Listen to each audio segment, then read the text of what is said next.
Indrajit study point में आप सभी का स्वागत है। हम पढ़ रहे हैं क्लास 8 एनसीईआरटी सामाजिक एवं राजनीतिक जीवन 3 का दूसरा अध्याय है धर्मनिरपेक्षता की समझ। धर्मनिरपेक्षता क्या है, उसको कैसे समझा जा सकता है, इस अध्याय में सीखने को मिलेगा। कल्पना कीजिए कि आप हिंदू या मुसलमान हैं और अमेरिका के किसी ऐसे भाग में रहते हैं जहां ईसाई कट्टरपंथी बहुत ताकतवर हैं। मान लीजिए कि अमेरिका का नागरिक होते हुए भी आपको कोई किराए पर मकान न देना चाहता है और कोई आपको किराए पर मकान नहीं देना चाहता है। आपको कैसा महसूस होगा? क्या आपको गुस्सा नहीं आएगा? आएगा। अगर आप इस भेदभाव के खिलाफ शिकायत करें और जवाब में आपको कहा जाए कि यह देश तुम्हारा नहीं है, तुम भारत लौट जाओ, तो आपको कैसा लगेगा? क्या आपको बुरा नहीं लगेगा?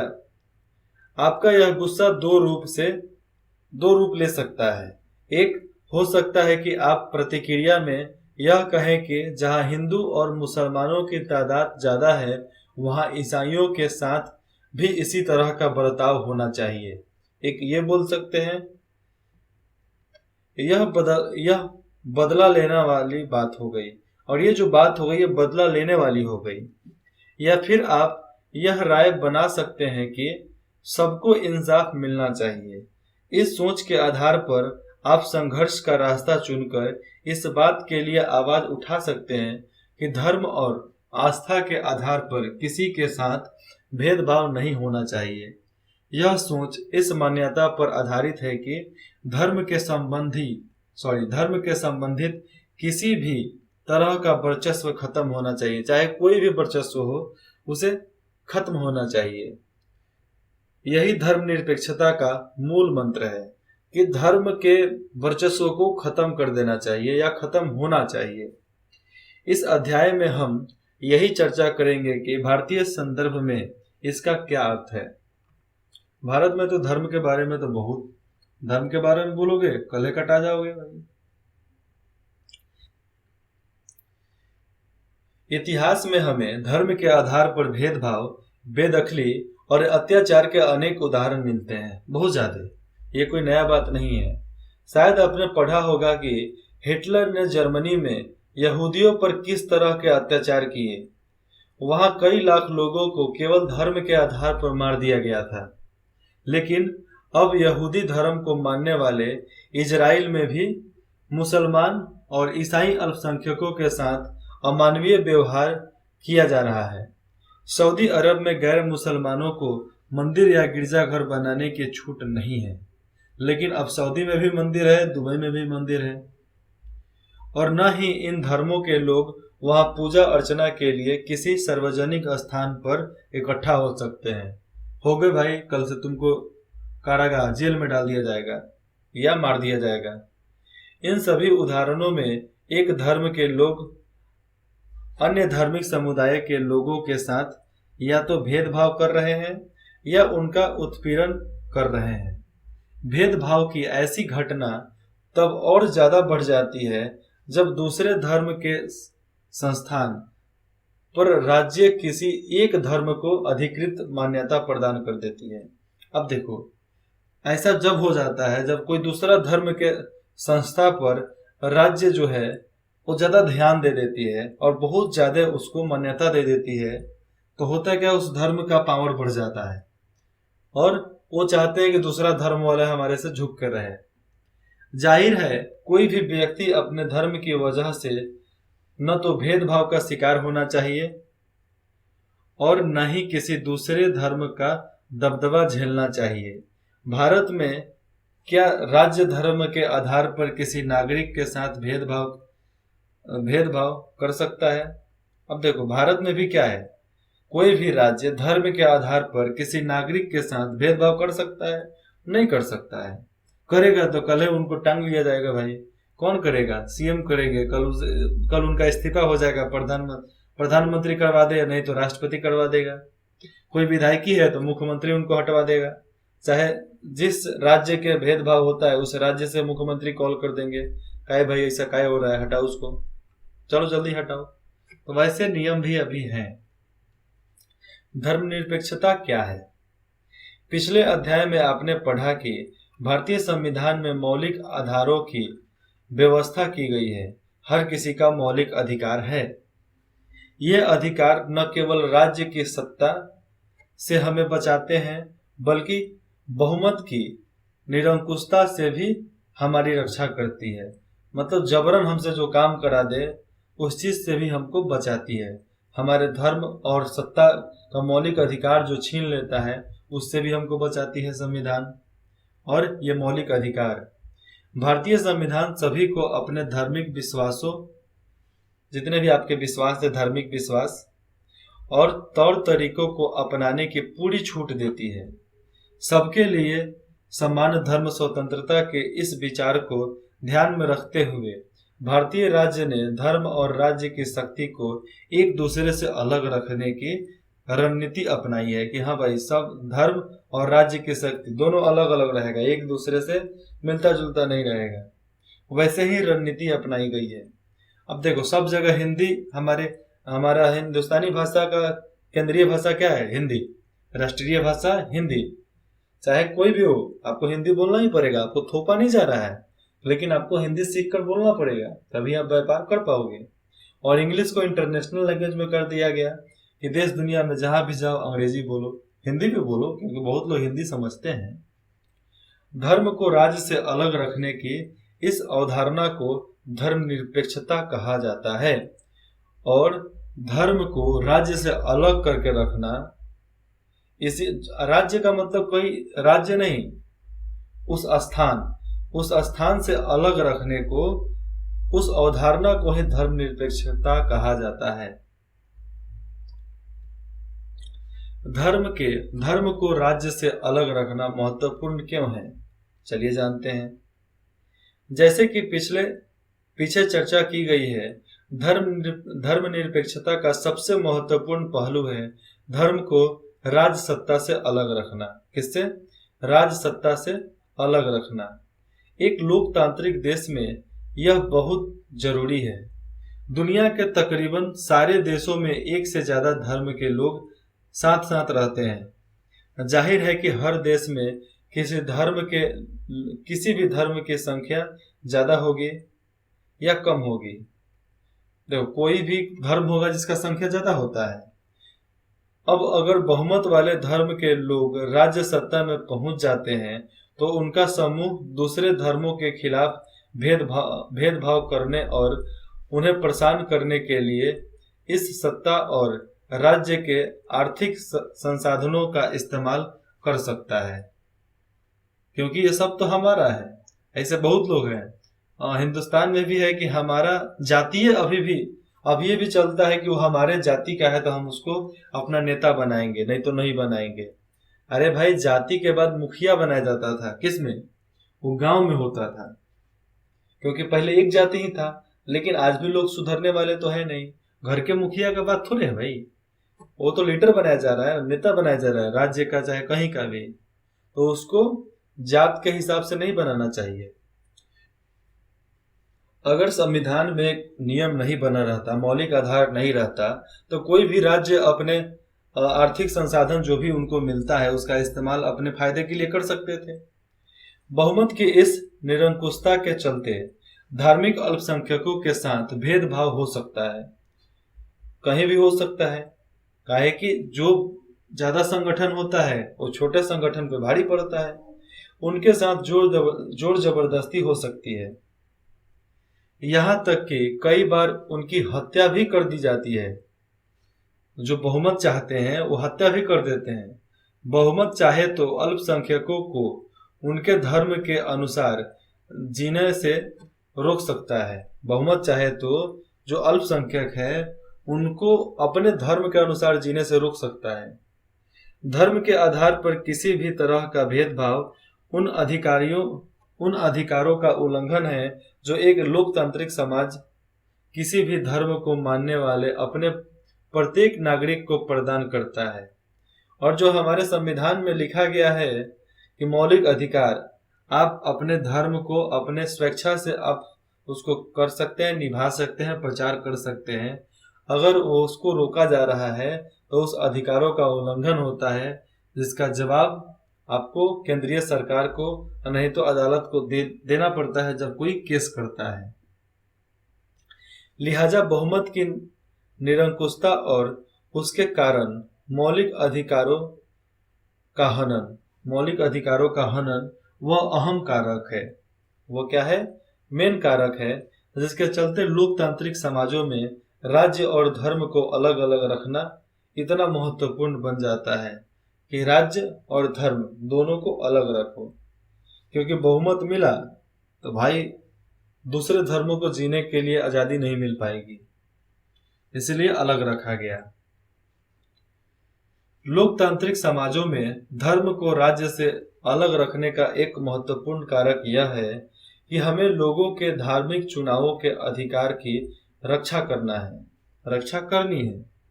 अब देखो, लोकतांत्रिक समाजों में यह हुआ कि धर्म को राज्य से अलग रख दो और किसी के भी धार्मिक चुनाव के आधार पर रक्षा करना है। हर किसी के महत्वपूर्ण कारण जो भी हैं, उनके आर्थिक हो गए चाहे सामाजिक हो गए, उनका अधिकार जो भी है, मौलिक अधिकार, उसका रक्षा करना है, चाहे जो भी नेता बने।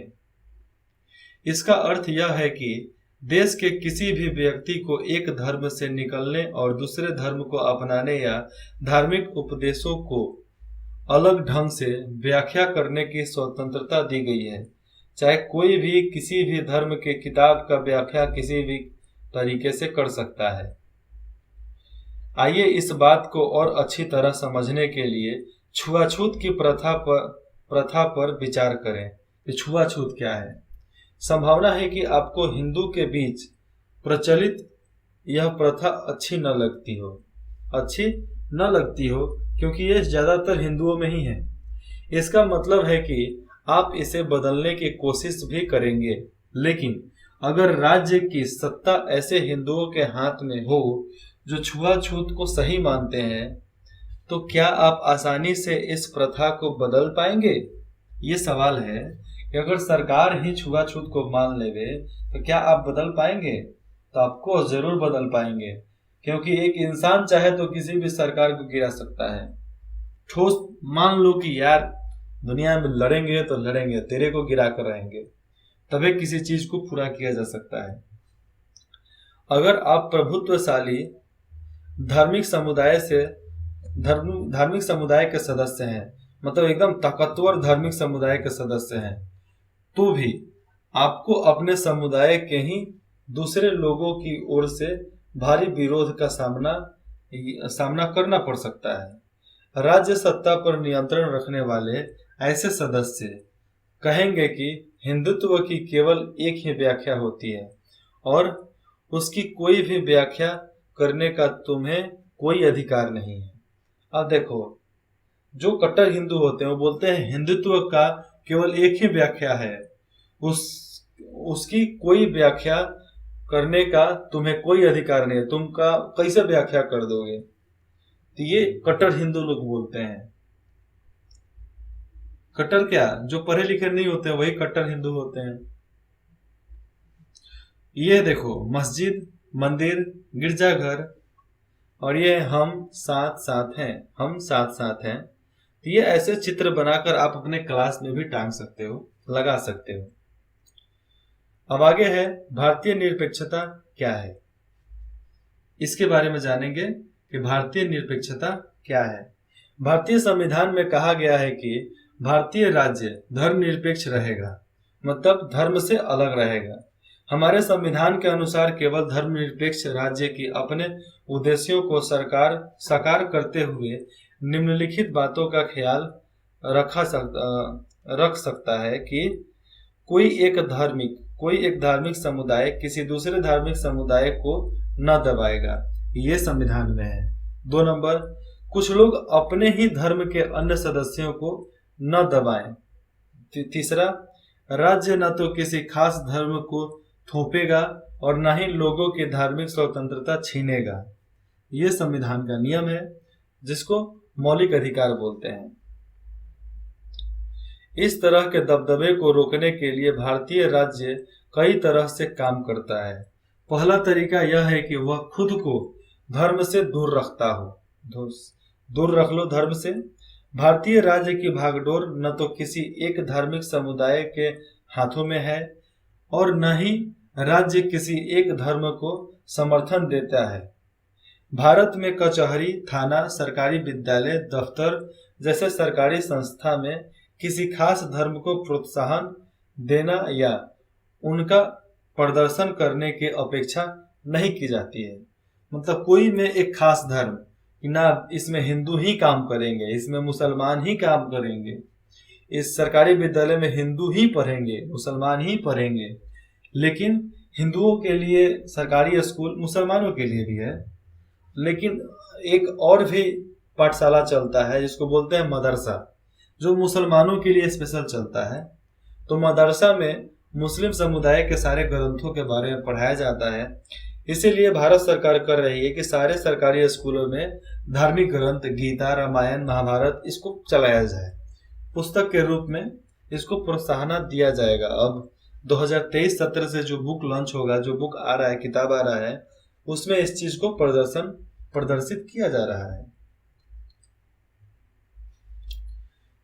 यहाँ पे देखो, राजकीय माध्यमिक विद्यालय, और जिस क्लास में हम पढ़ते थे, हमारे क्लास में सब हिंदू ही थे, मुसलमान कोई नहीं था।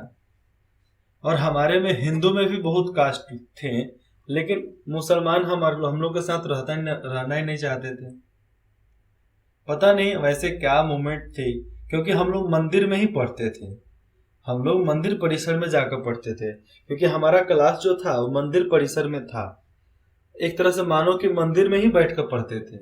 इसी वजह से मुसलमान हमारे क्लास में पढ़ना नहीं चाहते थे, ये कारण भी हो सकता है।